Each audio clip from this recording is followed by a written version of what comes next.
Mga katropa, alam mo ba na ang DWDD 1134 kHz AFP radio ay ang opisyal na radio station ng Sandatahang Lakas ng Pilipinas na binubuo ng Army, Navy at Air Force na siyang maghahatid sa inyo ng mga balita mula sa ating Armed Forces at iba pang impormasyon. Mga katropa, hanapin at ilike kami sa Facebook, Twitter at YouTube. DWDD AFP Radio, ang boses ng Kawal Pilipino.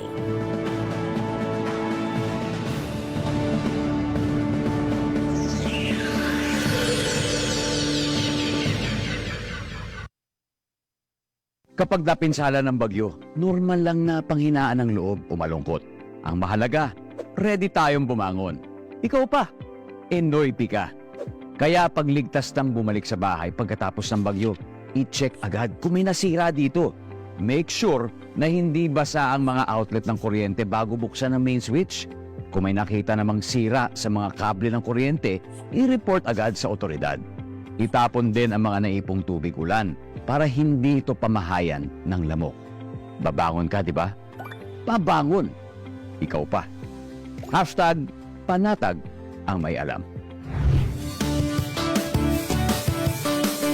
Maging panatag Pilipinas.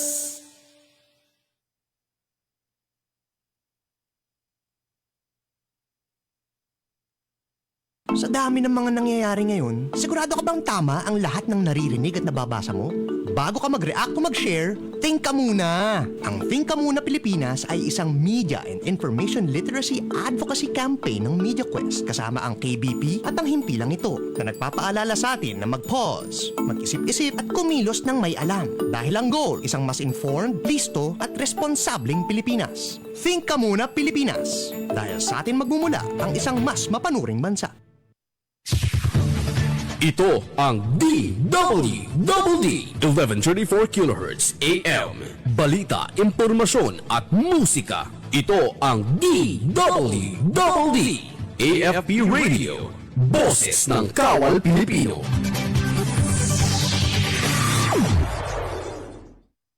Programang maaasahan, balita at impormasyong makabuluhan para sa Pilipinong manggagawa at namumuhunan.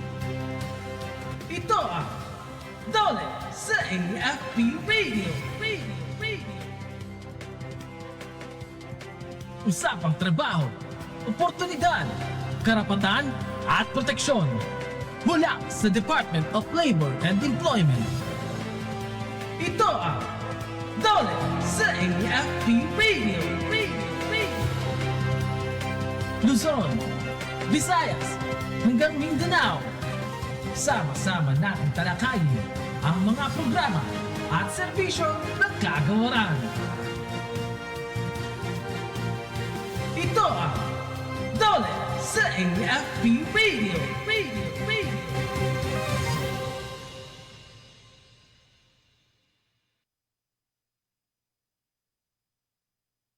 Isang magandang umaga po mga kamanggagawa. Ngayon po ay ika-21 ng Abril, araw po ng Martes.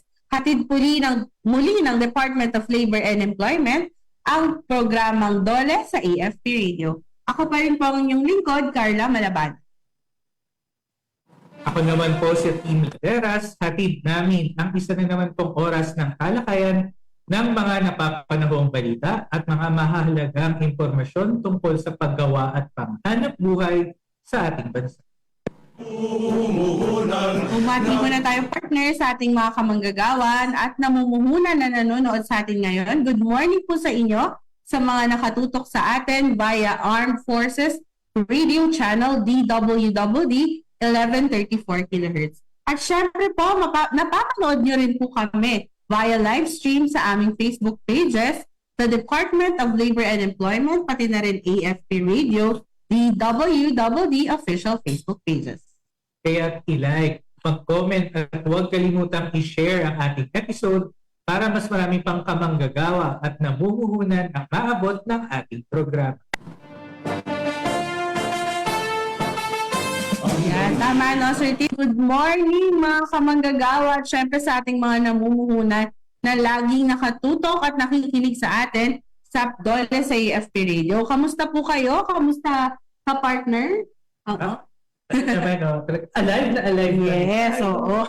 Nasa kalagitnaan na tayo ng buwan. So, Actually, parang ano ni, oo, malapit na. malapit na yung O, mabilis next week lang na. talaga. Mabilis lang talaga ang April at syempre, at papalapit na nga tayo dito sa ating pinaghahandaan. Syempre, yung ating Labor Day celebration. Ayan. Tuesday na naman mga kamanggagawa, kaya sama-sama po tayo ulit na talakayin ang iba't ibang programa at serbisyo ng ating kagawaran. Syempre, maganda yung topic natin today, di ba? Tama ka dyan, partner. Kung last week, ang pinag-usapan natin ay may kinalaman sa kaligtasan at kalusugan ng ating mga kamanggagawa, particular na sa usapin ng heat stress kasi nga nasa summer season na tayo.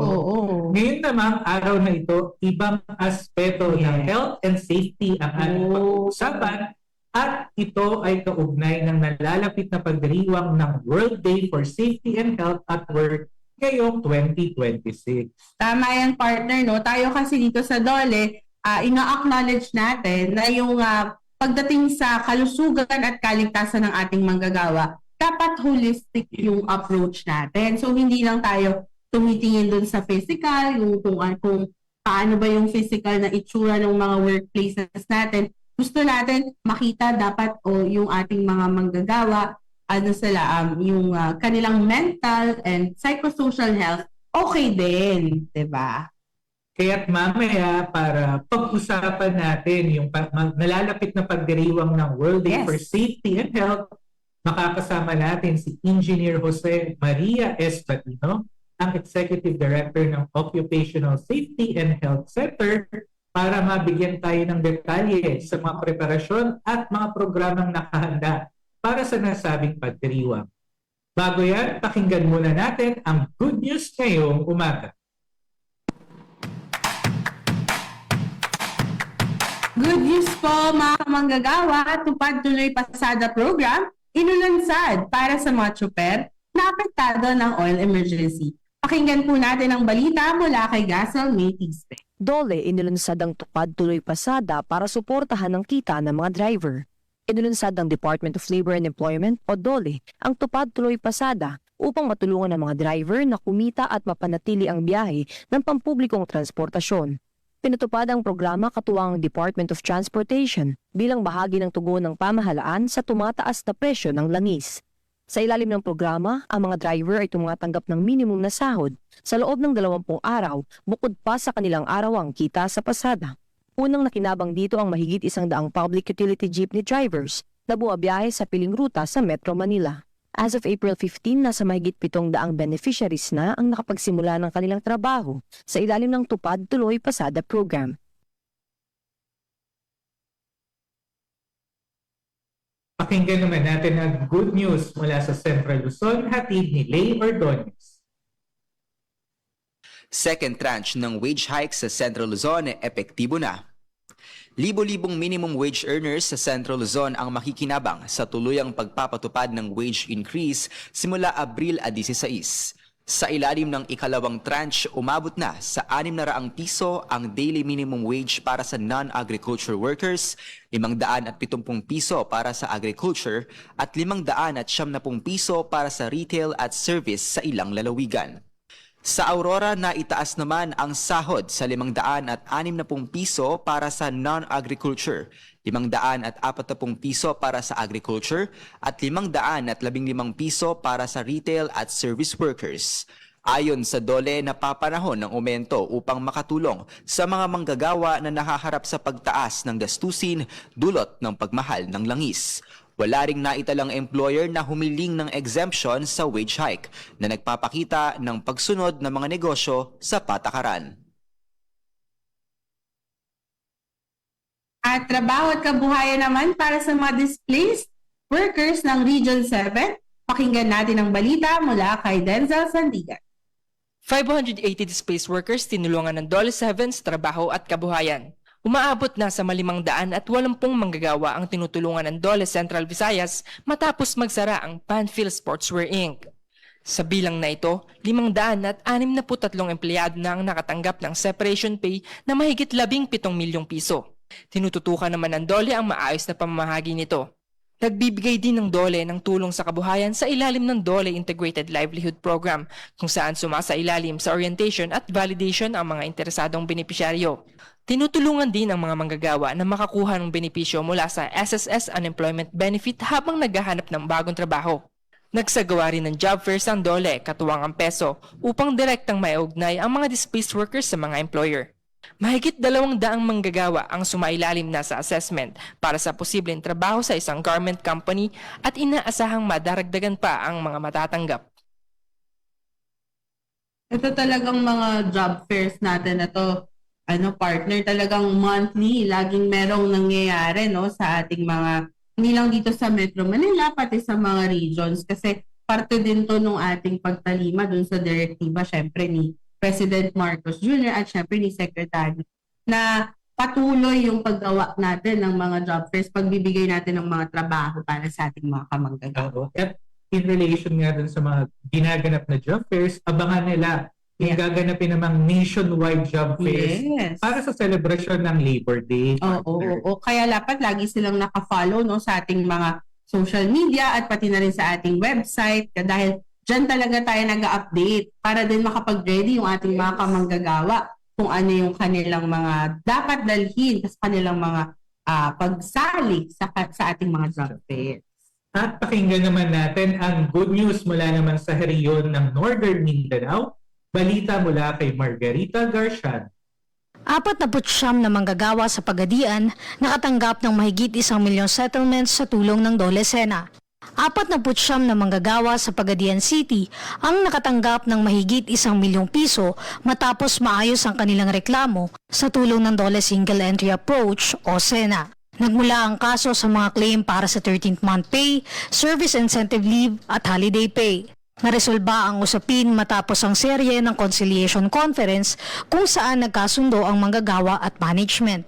Isinagawa ang mga pag-uusap sa hybrid setup upang mapadali ang partisipasyon ng magkabilang panig. Nanatiling employed ang mga manggagawa habang inaayos ang kanilang issue na nagpapakita ng maayos na ugnayan sa pagitan ng employer at empleyado. At isa pang good news mula naman sa Caraga Region, mula uli sa balita ni Lay Ordonez. 50 kabataan sa Butuan na rescue mula sa mapanganib na trabaho. 50 bata sa Butuan City na nasa mapanganib na trabaho ang nailigtas at nabigyan ng tulong ng DOLE Caraga. Kabilang sa mga benepisyaryo ang mga batang nagtatrabaho sa agrikultura, pagtitinda sa kalsada, konstruksyon at small-scale mining sa iba't ibang barangay. Nagbigay ang iba't ibang ahensya ng serbisyong pangkalusugan, assessment at access sa social protection para sa mga bata at kanilang pamilya. Namahagi rin ng hygiene kits at iba pang pangunahing pangangailangan upang mabawasan ang pasanin ng mga pamilya. Isinagawa ang serbisyo sa pamamagitan ng Information and Service Caravan at Project Angel 3 kung saan pinagsama ang tulong ng gobyerno at pribadong sektor. Layunin ng programa na maibalik ang mga bata sa paaralan at mailayo sa mapanganib na trabaho sa pamamagitan ng tuloy-tuloy na suporta at interbensyon laban sa child labor. At yan po mga kamanggagawa, ang good news na tampok natin ngayong umaga. So team, yung ating last na news about child labor. Alam ko, parang I remember earlier this year, parang nag-report tayo na bumaba na talaga yung mga numbers ng mga child labor incidents dito sa ating bansa. And nakakatuwa din na tuloy-tuloy lang po yung ating mga programa at serbisyo para talagang ma-achieve natin yung vision ng ating pamahalaan na Child Labor-Free Philippines. At isa nga dun sa mga programang yan, yung mga advocacy campaigns. Abangan nila kung anong mga programa rin yung ipinaprepare para naman sa nalalapit na pagdiriwang ng World Day Against Child Labor. Yes, yan naman. Parang kung tama ako, kung hindi ako nagkakamali, ano rin yan, June 12. At syempre yung ating sa kung hindi lang din alam ng ating mga kamanggagawa, yung ating mga parents ng child laborers, sinusuportahan din natin sila ng mga livelihood assistance para kumbaga yung income ng family, matulungan natin sila para yung kanilang mga anak na minsan kinakailangan kasing magtrabaho dahil sa kahirapan, naiiwas na natin sila sa ganun. Dahil meron ng income o livelihood yung kanilang mga parents. So, yan, tuloy-tuloy po yung mga programa natin na yan sa ating mga, actually nationwide, sa mga regional offices natin ang nangunguna pagdating dyan. And of course, our Bureau of Workers with Special Concerns. At para naman sa topic natin ngayong araw na to, no, tungkol sa World Day for Safety and Health at Work, susunod na po ang ating panayam kay Engineer Jose Maria S. Batino, ang Executive Director ng Occupational Safety and Health Center, para bigyan tayo ng detalye sa mga preparasyon at aktibidad na inihanda para sa nasabing selebrasyon. Pagkatapos po yan ng ilang mga paalala. Oras natin, 15 minuto makalipas ang alas 11 ng umaga. Ang mga mainit na balita mula sa ating Armed Forces. Tumutok sa 1134 kHz AM sa inyong mga radyo. At manood online. I-like at i-share ang AFP Radio DWWD Facebook page. Ito ang DWWD Armed Forces Radio, ang boses ng Kawal Pilipino. The West Philippine Sea is a sanctuary of life, an irreplaceable part of our natural heritage, and a testament to the richness of our seas. Here, within the Coral Triangle, lies one of the world's most biodiverse ecosystems. Over 500 coral species thrive here, creating habitats for countless fish and marine creatures. These reefs not only support diverse life, but also protect our coastlands and sustain our people. Our seas are home to prized fish like tuna and sardines, supporting local communities and feeding nations. This wealth in our waters reaches beyond our shores, making its protection a shared responsibility. The seagrass beds and mangrove forests here serve as nurseries for marine life and are crucial in our fight against climate change, capturing carbon and nurturing life. Here, dolphins, whales, and the endangered dugong find a haven. Preserving these waters protect not only our biodiversity, but also our legacy of unique marine life. As guardians of our seas, the Armed Forces of the Philippines stands watch, committed to protecting these waters against the threats of illegal fishing, habitat destruction, and other harmful activities. But the call to protect extends beyond us. It's a responsibility we all share. The West Philippine Sea is not just a place. It's a part of who we are, a source of life and future for all. Together, let's ensure its protection for the generations to come.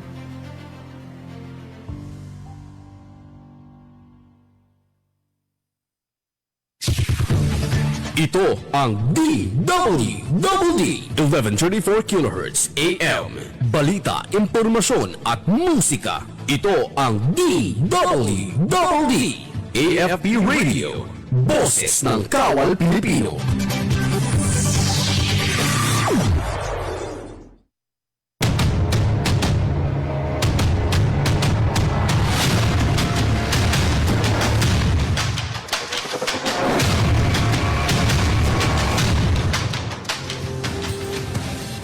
It has always been an important goal of the government to improve workplace conditions in the Philippines. In 1982, the Department of Labor and Employment prepared a concept paper creating an institution on occupational safety and health from which foreign aid could be tapped. 1984, the Japanese government responded positively to the call. 1986, an agreement was signed for a 300 million peso grant aid, a project-type technical cooperation under the bilateral grant of the Japanese Official Development Assistance Program through the Japan International Cooperation Agency, March 12, 1987. The groundbreaking ceremony was held on a 2-hectare lot in North Avenue, Quezon City, with then-President Corazon C. Aquino as guest of honor. November 4, 1987, Executive Order 307 was signed, creating the Occupational Safety and Health Center as a special department under the Employees Compensation Commission. And on the Labor Day or May 1 of 1988, OSHC officially started being part of the government's efforts to better the working conditions of the Filipino workers. Based on its mandate, vision, and mission, the OSHC champions the cause of work safety and health in the Philippines.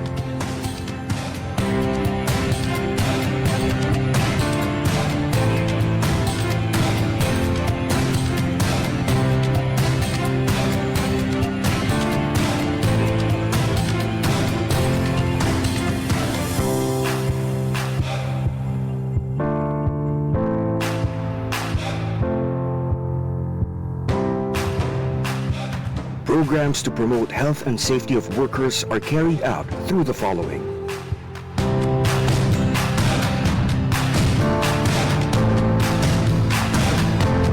The Office of the Executive Director, who oversees planning, implementation, monitoring, and evaluation of the OSHC operation. Under DOLE Administrative Order Number 56, Series of 2011, and DOLE Administrative Order Number 407, Series of 2017, the accreditation of Occupational Safety and Health, or OSH consultants and training organizations, as well as OSH practitioners and testing organizations for construction-heavy equipment, respectively, have been transferred to the Occupational Safety and Health Center. The Environment Control Division, or ECD, works toward eliminating work environment hazards and risks and controlling their ill effects on workers. It conducts researches to determine the presence of harmful environmental contaminants that affects workers' safety and health. The Safety Control Division conducts continuing studies, researches, safety audits, and technical inspections in work sites, with emphasis on hazardous machines, processes, and operations. It undertakes testing of personal protective equipment to ensure that manufactured PPEs conform with the set standards. The Training and Public Information Division, or TPID, plans, organizes, and conducts OSH training for a broad range of clientele. The TPID also maintains a library with an exclusive collection of books, journals, researches, and materials on occupational safety and health, which aid researchers and students pursuing studies related to OSH. TPID develops various training modules and conducts information dissemination activities. The Health Control Division conducts scientific researches on occupational health and formulates medical surveillance programs to assist enterprises in the early detection of occupational diseases. The division is among the few laboratories in the country that provides biological monitoring services to assess exposure of workers to chemical hazards such as heavy metals and organic solvents. And the Finance and Administrative Division, or FAD, provides fiscal management, human resource development, procurement of supplies, and general building maintenance in support of the total operations of the center. OSHC also prides itself in its valuable contribution to policies that promote workers' welfare. In fact, DOLE has issued department orders, labor advisories. Also, the OSHC was part of the technical working group that provided technical inputs for the crafting of Republic Act 11058, an act strengthening the occupational safety and health standards and providing penalties for violations thereof, which was signed by President Rodrigo Roa Duterte on August 17, 2018, that proves to be beneficial to its causes. Serving as the centerpiece programs of OSHC on increasing awareness and strengthening commitment to safer and healthier workplaces nationwide are these two major events which are held every 2 years. Gawad Kaligtasan at Kalusugan, or GKK, is a national award given by the Department of Labor and Employment to companies and individuals with outstanding achievements on work safety and health.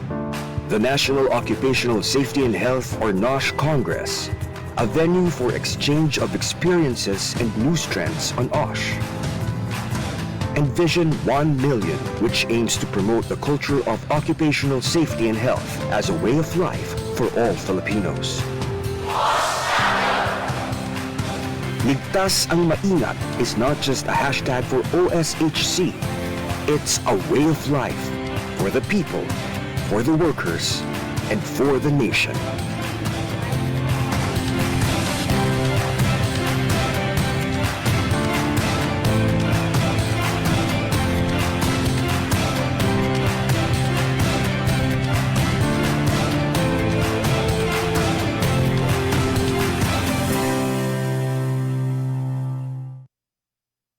Nagbabalik po tayo sa ating programa, Dole sa AFP Radio. Ngayon pong Abril, ipagdiriwang natin ang World Day for Safety and Health at Work. Alamin natin ang mga detalye ng paghahanda ng Dole para sa nasabing selebrasyon na yan mula mismo sa Executive Director ng Occupational Safety and Health Center, Engineer Jose Maria S. Batino. Andiyan na po si ED.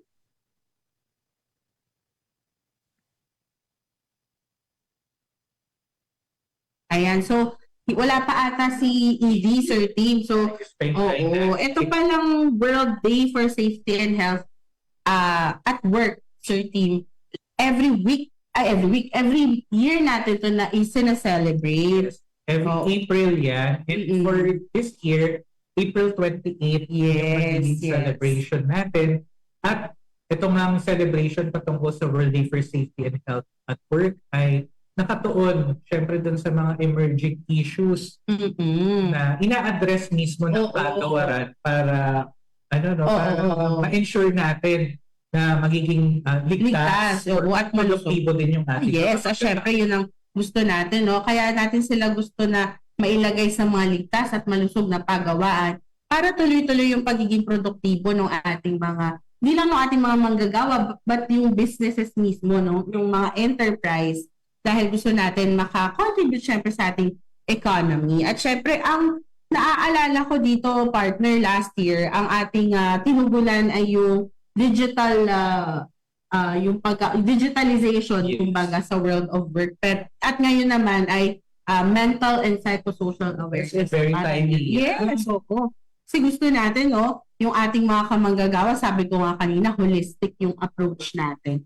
Pagdating sa pagbibigay ng protection sa ating mga manggagawa. Dahil gusto natin yan kapag ang ating healthy body, healthy mind, diba? Very productive ang ating mga kamanggagawa kapag na-ensure natin yung kanilang safety and health. Yes, at para sa celebration natin ngayong taon, gusto natin malaman ano nga ba yung mga activities na in-line para sa celebration ng World Day for Safety at Work ngayong taon. Pero habang inaayos natin ang linya ng ating komunikasyon kay ED Jomar, siguro bumalik muna tayo sa isang maikling commercial break.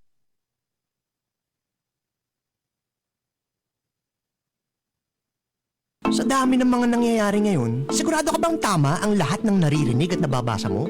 Bago ka mag-react o mag-share, think ka muna! Ang Think Ka Muna Pilipinas ay isang media and information literacy advocacy campaign ng MediaQuest kasama ang KBP at ang himpilang ito na nagpapaalala sa atin na mag-pause, mag-isip-isip at kumilos ng may alam dahil ang goal isang mas informed, listo at responsableng Pilipinas. Think Ka Muna Pilipinas dahil sa atin magmumula ang isang mas mapanuring bansa.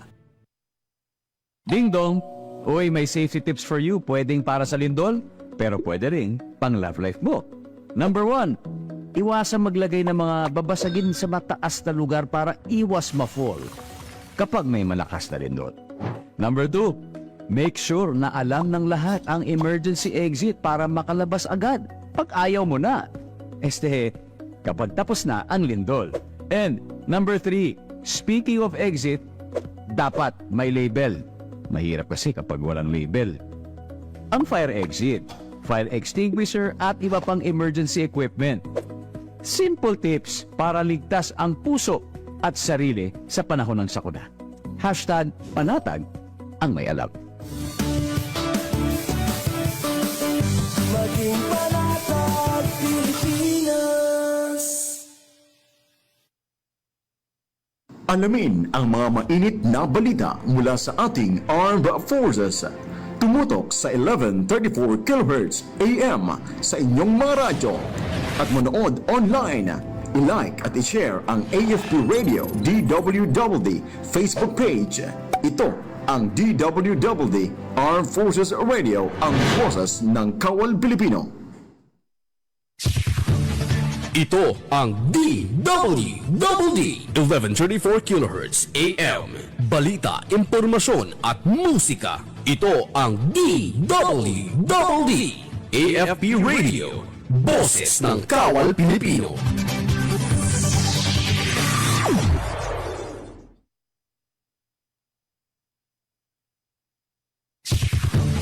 Ito ang DWD 1134 kHz AM. Balita, impormasyon at musika. Ito ang DWD. What does the West Philippine Sea truly mean for us? It is not just a matter of geography. It's about our sovereignty and national pride. We must understand what we are fighting for, why we are fighting for our rights in the West Philippine Sea, and how as Filipinos can contribute to this battle for what is rightfully ours. In this video, we'll explain why understanding this issue is vital and how we can stand united in safeguarding our nation's future. The West Philippine Sea is part of the South China Sea, where China claims almost 90% of the area. This region is rich in oil, gas, and marine biodiversity, which serve as a source of livelihood for every Filipino. The South China Sea is a major trade artery and one of the most important trade routes in the world, with 21% of global trade, valued at $3.37 trillion, passing through it, highlighting its global significance. The West Philippine Sea is crucial for the Philippines, both economically and environmentally. In 2017, its marine ecosystem, including the continental shelf, was valued at about $1.5 trillion. The WPS makes up 40% of the Philippines' maritime area, showing its significant role in the country's waters. Supports the livelihoods of over 318,000 Filipino fisherfolk. In 2022, the West Philippine Sea produced 1.16 million metric tons of fish, valued at $950 million.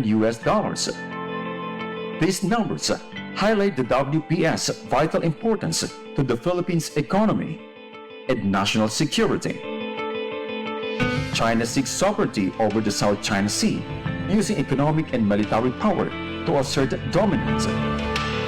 In contrast, the Philippines pursues its rights through diplomatic means and transparency initiatives, a strategic defense approach aimed at asserting and protecting its maritime rights in the West Philippine Sea. So kailangan talaga natin na palakasin pa yung ating yung presence natin sa West Philippine Sea. To ensure all our actions are within the rules of engagement and international law. We will not escalate the situation. They should de-escalate the situation. This initiative involves openly sharing information, educating the public, and shaping the narrative around the Philippines' territorial claims, especially with its exclusive economic zone. This transparency is intended to foster awareness, resilience, and engagement. In 1947, China introduced the 11-dash line, claiming almost 90% of the South China Sea, which initiated the ongoing territorial disputes involving multiple Southeast Asian countries. In 1995, China seized Mischief Reef, located 125 nautical miles from Palawan within the Philippine EEZ. Initially claimed by China as simple fishermen's shelter to create a positive climate for the peaceful resolution of claims, it eventually became one of China's largest militarized artificial islands. It is equipped with anti-ship, anti-aircraft missile systems, laser, jamming equipment, and fighter jets. In response to China's actions at Mischief Reef, the Philippines grounded the BRP Sierra Madre at Ayungin Shoal in 1999 and prevent China's occupation and the construction of additional infrastructure to assert its claim. The ship remains a commissioned vessel, and regular resupply missions are conducted to maintain it. In 2012, a standoff occurred at Scarborough Shoal between Philippines and Chinese vessel. The reason, the Philippines attempted to apprehend illegal fishing and the harvesting of giant clams and other endangered species, but the Chinese Navy intervened in an effort to ease the tension. The Philippines withdrew its ship from the area. However, China took advantage of this move. Ito ang DWDD 1134 kHz AM. Balita, impormasyon at musika. Ito ang DWDD AFP Radio. Boses ng Kawal Pilipino.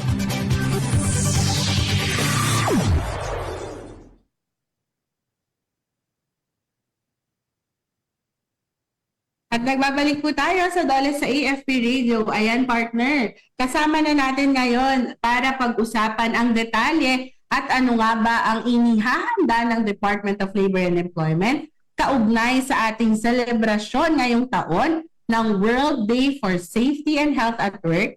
Occupational Safety and Health Center Executive Director, Engineer Jose Maria S. Batino. ED Jomar, magandang umaga at welcome pong muli sa Dole sa AFP Radio. Yes, magandang umaga, Carla. At of course, magandang umaga, team. At sa mga sumusubaybay ng programang ito, Dole sa AFP Radio. Good morning po sa lahat. Good morning ulit, ED Jomar. Before po tayo pumunta doon sa main topic natin na World Day for Safety and Health at Work, unahin po muna natin yung mga katanungan ng ating netizen. Ano po ba yung mandato ng Occupational Safety and Health Center, ED Jomar? Yes, ang Occupational Safety and Health Center ay attached agency ng Department of Labor and Employment. Ngayon, babatiin ko lang muna, team, saka Carla, yung mga kasama ko dito sa Occupational Safety and Health Center, yung iba't ibang divisions, lalo na yung Training Public Information Division, na sila ang kaugnayan nyo, no? Pagdating sa guesting dito sa show nyo. So, unang-una, yun nga, no, attached agency po kami ng Department of Labor and Employment at kami ay na-create under Executive Order 307. Ang mandato po namin ay itaguyod ang prevention, pagdating sa aksidente, injuries at illnesses. So, yun po ang aming mandato na siguraduhin nakakarating ang mensahe ng kaligtasan at kalusugan sa mga manggagawa at sa mga kumpanya. So, isinasakatuparan po namin ang mandatong to sa pamamagitan ng research, training, and information dissemination. Gayon din ang technical assistance tulad ng work environment measurement, pag-test po ng tinatawag na personal protective equipment at biological monitoring ng heavy metals at organic solvents. So yun po, in a nutshell, ang Occupational Safety and Health Center at ang kanyang mandato.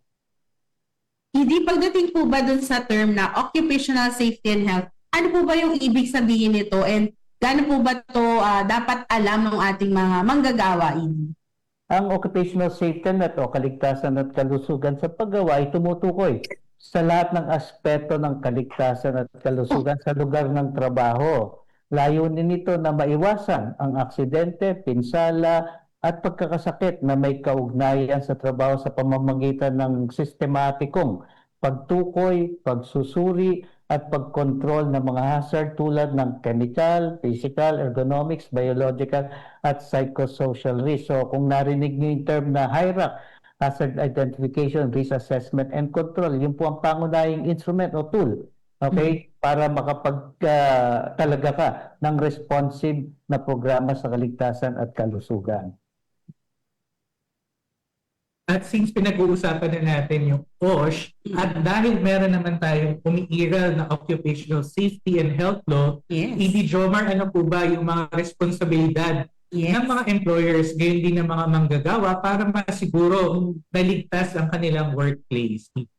Unang-una, Team Carla, let me emphasize, ito ay tinatawag nating shared responsibility. So, parehas lang po ang employers at mga manggagawa na merong responsibilidad para siguraduhin ang kaligtasan at kalusugan sa lugar ng paggawa. Ngayon, meron po tayong regulations. In fact, ang recent boot dito ay yung DOLE Department Order 252 Series of 2025 na kung saan nakalagay doon na ang responsibilidad ng employer ay tiyakin, okay, na ang isang kumpanya ay merong programa pagdating sa kaligtasan at kalusugan na isinasubmit sa Department of Labor and Employment. So sa programang yon, nandun din ang pag-conduct ng HIRAC, yung Hazard Identification, Risk Assessment and Control, at maglagay ng mga safety signages to be specific, at masiguraduhin when needed ay merong personal protective equipment ang kanilang manggagawa. So kasama rin sa responsibilidad ng employer ay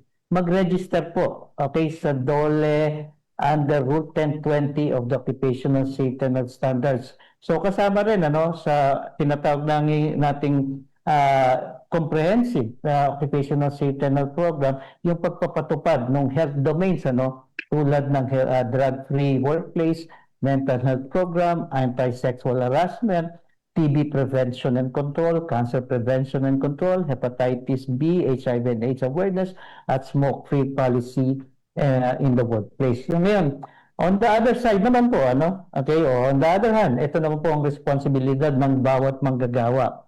Lumahoko actively sa mausapang pagdating sa kaligtasan at kalusugan sa kanilang lugar ng paggawa. So, sumali sa mga programa at mga aktibidades. Sumunod din po sa mga safety rules at tulad ng wastong paggamit ng PPE dahil kasama ho sa programa ng isang lugar paggawa yung pagtalaga ng mga safety rules. So, tungkulin po ng bawat manggagawa na ito ay sundin sa araw-araw. At iulat ang hazards and safe conditions sa supervisor or safety officer. So, kasama po sa responsibility ng bawat manggagawa kung meron silang ma-recognize na risk, sabihin natin unsafe acts man o unsafe conditions na dapat ito'y ma-report nila lalong-lalo na sa supervisor o safety officer para yung kaukulang corrective actions ay ma-implementa agad. At sumunod din sa emergency procedure. So kasama po sa occupational safety and health program yung emergency preparedness. So may mga drills po tayo, earthquake drill, fire drill, lahat na po yan. Kailangan mag-participate at sumunod ang bawat manggagawa. At aktibong makibahagi sa pagpapanatili ng ligtas na at malusog na lugar ng paggawa. So kasama ko ang manggagawa sa pag-monitor din ng mga aspeto ng kaligtasan at kalusugan sa kanilang lugar ng paggawa. Ayun, maganda po na highlight po ninyo, shared responsibility po ang pagtataguyod ng occupational safety and health lalo na sa ating mga lugar paggawaan. At meron talagang dapat na ginagawa o responsibilidad, hindi lang yung ating mga employers, ngunit pati na rin yung ating mga kamanggagawa mismo. Yes, tama ka dyan, partner. At follow-up lang po, Edie Jomar, isa po ito sa mga madalas na itinatanong sa atin ng ating mga kababayan. Mandatory po ba yung pagkakaroon ng OSH program at tuwing kailan po ba nire-review ng company yung kanilang OSH program, Edie Jomar? Yes, sa ating regulation po, sa safety and regulations, sa na-mention ko kanina na Department Order 252 Series of 2025, mandatory po, regardless kung yan ay maliit na lugar ng paggawa, medium size o large company, ay dapat po mag-submit sa DOLE ng kanilang occupational safety and program. So may templates po yan, may kaukulang template po na kanilang susundan. So hindi mo mahirap mag-develop ng occupational safety and program. So ngayon, yung tanong mo, team, para sa kaalaman din na ating mga kamanggagawa, nakalagay po sa regulation, dapat annually nire-review ng isang establishment ang kanilang sinabit na occupational safety and program. At kung sakaling may mga pagbabago, let's say, kasi may nabagong regulasyon, kasi may nabagong teknolohiya, okay, so base sa revision, okay, ng kanilang occupational safety and program, sila po ay magre-resubmit. So again, ulitin ko po, ang responsibilidad ng kumpanya annually i-review yung submitted nilang occupational safety and program sa DOLE. At kung sakaling may nabago, kailangan mag-resubmit ng revised occupational safety and program. Ayun, malinaw yan, partner. Yes. Annual ang pag-review. Pero kung may mga pagbabago, kailangan nilang mag-resubmit. Oo, mag-resubmit i-report agad. Ayan, Edie, kanina po nabanggit po ninyo na isa sa mga responsibilidad ng ating mga manggagawa is makilahok o makialam dun sa mga iba't ibang mga advokasya o mga programa na may kinalaman sa safety and health po, occupational safety and health. At balita ko, Edie, magkakaroon po tayo ng isang pagdiriwang kung saan pwede silang makilahok. Ito nga po yung nalalapit natin na World Day for Safety and Health. Edie, kailan po ba to and ano po ba yung layunin ng ating selebrasyon na ito, Edie? Unang-una po, gusto namin anyayahan lahat ng kamanggagawa, lahat ng kumpanya na mag-celebrate po tayo. Ito naman po ay global celebration actually, yung tinatawag na World Day for Safety and Health at Work na pinagdiriwan po natin to tuwing ika-28 ng Abril. Ito po ay sa pangungunag na rin ng International Labor Organization. So, dagdag pa dito, no, yung layunin. Yun ang tinatanong mo kanina, no, Carla, ano ba ang layunin ng pagdiriwang na ito sa pagpapalaganap ng kamalayan ukol sa kahalagaan ng occupational safety at hikayatin ang mga employer at manggagawa na magtulungan at isulong, okay, ang kultura ng prevention sa lahat ng sektor ng lipunan. So po, doon iikot po, no, ang celebration natin na may mga merong team po yan on an annual basis. Nagre-release po ang International Labor Organization ng specific team, okay, for the year celebration ng World Day for Safety and Health at Work. At nabanggit nyo na po na may tema na i-release ang ating International Labor Organization. Ano naman po, ED Jomar, yung tema ngayong taon na pagdiriwang po natin ng World Day for Safety and Health? At ano rin po ba yung mensaheng itong nais nating iparating sa ating mga kamanggagawa at namumuhunan?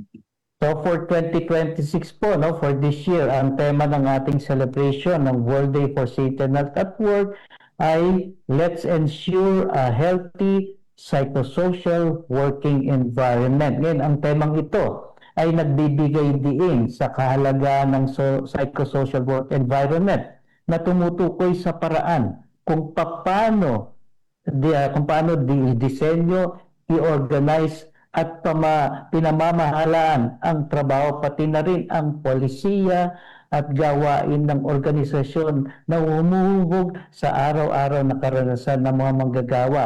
So kabilang po, Carla and team, sa mga psychosocial factors ang mga sumusunod. Workload at working time. I'm sure nararamdaman niyo yan, di ba? Sa trabaho natin sa DOLE. Nararamdaman natin yan on a daily basis, di ba?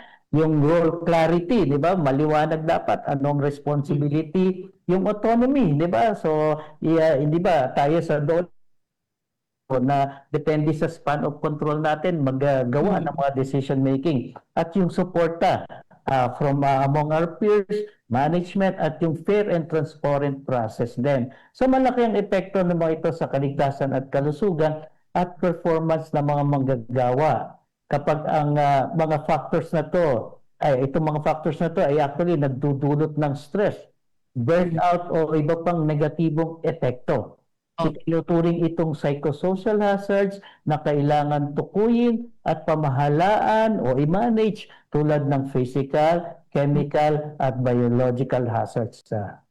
Ayun po. Actually, maganda yung tema po natin ngayong taon, ED, no, partner? Kasi po, ito yung aspeto ng well-being ng isang manggagawa na hindi masyadong tinatalakay, di ba? Parang we are more on the physical, titignan natin yung incentives, ganyan. Pero dapat pala tinitignan din po pala natin, ED, no, yung kung paano pinapamahalaan yung ating mga manggagawa para ma-ensure na productive sila and okay yung kanilang, kumbaga yung kanilang well-being pagdating sa kanilang mga lugar pagawaan o workplaces. Kasi medyo naging output-oriented tayo. Kaya napapabayaan natin yung mga usapin.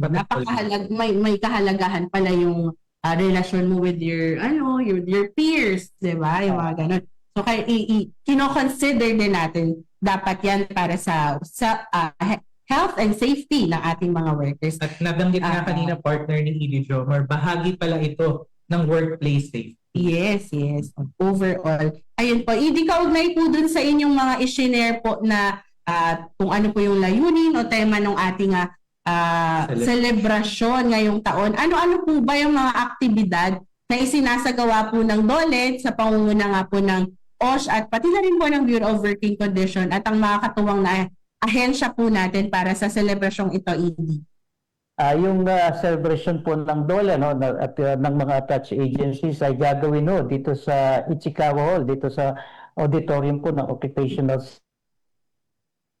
Good po sa pagtitipon-tipon ng ating mga DOLE officials, ng mga partners sa larangan ng kaligtasan at kalusugan ay magkakaroon po tayo ng tinatawag na Mental Health Forum. So layunin po ng forum na to na talakayin ang kahalagahan ng psychosocial sa pagdating sa kalusugan at kaligtasan sa workplace at magbigay ng mga practical na kaalaman sa mga manggagawa at employer. So ang forum na to ay magkakaroon po ng 3 sessions. Okay? Ang unang session po ay recognizing and addressing burnout. So tatalakayin dito ang pagtukoy sa burnout at ang mga psychosocial factors na nakakaapekto sa kalusugan ng mga manggagawa. Ang session 2 naman po ay work-life balance and self-care. Ito po ay magbibigay ng mga strategiya sa pagtatla ng boundaries at mga practical na self-care tips upang mapanatili ang balanse sa pagitan ng trabaho at personal na buhay. At ang muling session o session 3 po, workplace culture and safety. Okay, so tututok po ito sa papel ng employer sa pagliga ng ligtas at suportadong workplace sa pamamagitan ng mga polisiya at interventions para sa psychosocial health ng mga empleyado. So lahat pong itong sessions na to ay mangyayari dito sa Occupational Safety and Health Center sa auditorium po or Ichikawa Hall sa April 28, 2026. Hitik na hitik yung mga topics na i-feature pala po natin, no, ED, sa April 28 at talagang yung mga topics ay makakatulong sa ating mga kamanggagawa. Yung well-being. Oo, sa pagtataguyod ng well-being ng ating mga kamanggagawa. At mayroon, ED, mayroon po bang mga training or information campaigns para turuan po yung ating manggagawa ukol po sa mga aspeto po na ito ng occupational safety and health?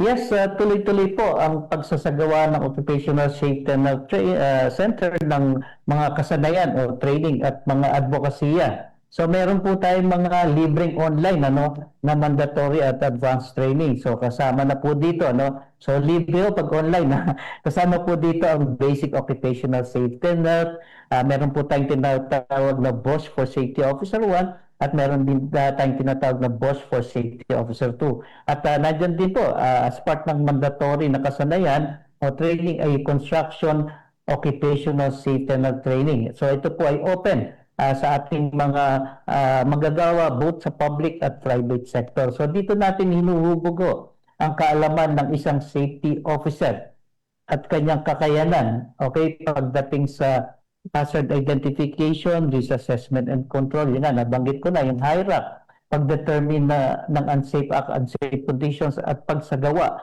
ng improvement action. So nang sa gayon ay maging epektibong safety officers po at maging responsive ang kanilang safety and health committee members sa kanilang lugar ng paggawa. So itong mga safety committee na po na ito ang inaasahan nating bubuo ng occupational safety and health program ng kumpanya at from there sila rin ang mag-i-implement at pag-ensure na effective ang ini-implement na occupational safety and health program. So kasama ko sa programa, okay, yung tinatawag kong earthquake drills, seminars on disaster response plan, first aid at iba pang mga aspeto ng kaligtasan at kalusugan. So dagdag pa dito patuloy na din na nagsasagawa ng information dissemination ang aming opisina tulad ng webinars na mapapanood natin sa official Facebook po ng Occupational Safety and Health Center na nakakatulong din sa bawat manggagawa hinggil sa mga dapat gawin, mga practical advice sa panahon ng emergency o sakuna. Kaya sa ating mga kamanggagawa na kikinig at nanonood ngayon, meron pong mga ino-offer na libreng training sessions online. Ang OSH. Pag online yan.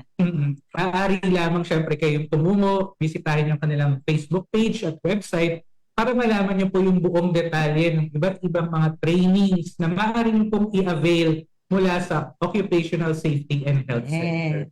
At this point, ED Jomar, kunin na lang po namin ang inyong mensahe para sa ating mga kamanggagawa at namumuhunan para na rin po makatulong tayo, no?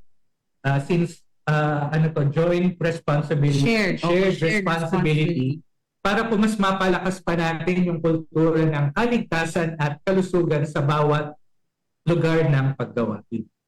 Okay, maraming salamat muna sa inyo, no, Tim at Carla, of course, sa inyong programa sa pagbibigay ng pagkakataon, no, sa Occupational Safety and Center na maging bahagi, hindi lamang ng inyong programa, maging bahagi rin ng pagpapalawig ng kaligtasan at kalusugan sa lugar ng paggawa. So, bilang mensahe, no, again, gusto kong i-emphasize na tiyakin ng isang lugar ng paggawa, yung true shared responsibility ng employer at manggagawa ang kaligtasan at kalusugan sa araw-araw sa kanilang lugar ng paggawa, no? So kailangan ng aktibong participation pareho ng management at ng manggagawa dahil pareho silang merong kanya-kanyang responsibility. So bilang panghuling pananalita, no, ito ang sasabihin ko, ang occupational safety, hindi to option, ano, it should be a priority. So again, Team Carla, maraming salamat sa pagkakataong ibinigay nyo sa akin at sa Occupational Safety and Center. Maraming salamat din po, ED Jomar, sa palagian po na pagtanggap ng aming imbitasyon dito po sa AFP Radio. And of course, more power po dun sa inyong buong team dyan po sa OSHC. Thank you very much, ED Jomar, and stay safe po. Okay, salamat. At narinig po ninyo, mga kamanggagawa, Engineer Jose Maria S. Batino, ang Executive Director ng ating Occupational Safety and Health Center. Ayan, napakadaming mga nakalinya pala, no, na activity sessions dito sa ating nalalapit na World Day for Safety and Health. At syempre bago pala tayo magtapos sa ating topic, gusto rin natin i-shout out yung ating mga kaibigan, no, dyan sa OSHC. Sabi nga ni EDA yung katuwang natin dito sa IPS, ang TP-ID ng OSHC. So, hello po kay Miss Michelle. Si Miss Michelle. And of course, si PJ. Ayan, oo. So, thank you po sa pag-assist sa amin palagi. Ayan. At maaari po kayong makipag-ugnayan sa OSHC sa pamamagitan ng kanilang mga telephone lines na matatagpuan sa kanilang website. Pumunta lamang kayo sa osh.dole.gov.ph. Nandoon din ang address ng kanilang tanggapan. At syempre, pati na rin sa kanilang website. Pati na rin ang Facebook page, diba? Lagi silang nagpo-post dyan ng kanilang mga webinars, ng kanilang mga training. So, mag-follow na rin po kayo, Occupational Safety and Health Center. Para po sa iba pang labor-related na tanong, bukas po ang aming hotline, 1349. I-dial nyo lang po yan sa inyong mga telepono.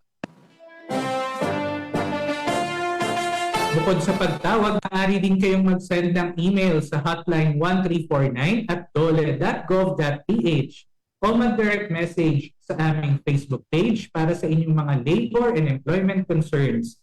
Hanapin nyo lamang ang official at verified Facebook page ng Department of Labor and Employment.